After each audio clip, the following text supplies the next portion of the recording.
ఒక సుందరమైన అడవి ప్రాంతంలో చాలా జంతువులు కలిసి జీవించేవి. అక్కడే ఓ చురుకైన నక్క ఉండేది. ఆ నక్క పేరు చిట్టి. చిట్టి తెలివిగలదే కాని కొంచెం అహంకారితో కూడినది. ఒక వేసవి రోజు చిట్టి ఎక్కువ దూరం నడిచింది. ముక్కు ఎండిపోయింది, కాళ్ళు అలసిపోయాయి. దాహంతో, ఆకలితో బాధపడుతూ, తినడానికి ఏదైనా దొరుకుతుందా అని చూస్తూ ఓ తాటిపండు చెట్టు దగ్గరకు వచ్చింది.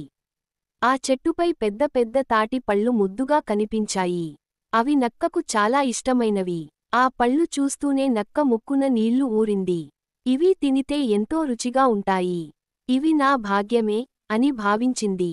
చిట్టి ఎగిరి వాటిని అందుకునే ప్రయత్నం చేసింది. ఒకసారి లేచి దూకింది, కాని ఫలాలు చాలా ఎత్తులో ఉన్నాయి. రెండోసారి మరింత శక్తిని పెట్టింది, అయినా ఫలితం లేదు. మూడోసారి, నాలుగోసారి ప్రయత్నించింది. ఏం చేసినా పళ్ళు తాకడం కూడా కుదరకపోయింది.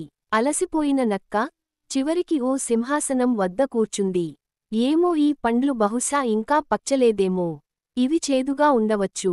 నేను తినకపోయినదే మంచిది అని తాను తినలేని బాధను నమ్మించుకునే ప్రయత్నం చేసింది. అయితే అక్కడే ఉన్న చిన్న జింక నిదానంగా అడిగింది, నీవు చాలా ప్రయత్నించావు. కాని నీవు ఫలాలు అందుకోలేకపోయినప్పుడు వాటిని తప్పుబట్టడం అవసరమా? నక్క కొంచెం నిష్ఠూరంగా నవ్వింది.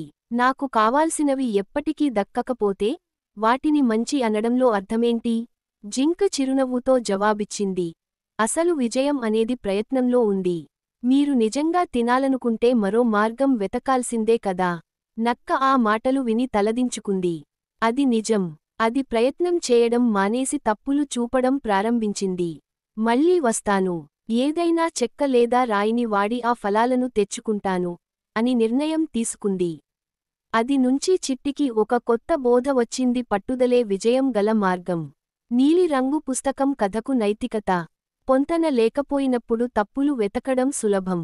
కాని నిజమైన ధైర్యం మన తప్పులను అంగీకరించి మళ్ళీ ప్రయత్నించడంలోనే ఉంటుంది. మీరు ఏదైనా సాధించలేకపోతే దాన్ని తక్కువగా చూడటం కాదు, మళ్ళీ ప్రయత్నించండి. మార్గాలు వెతకండి.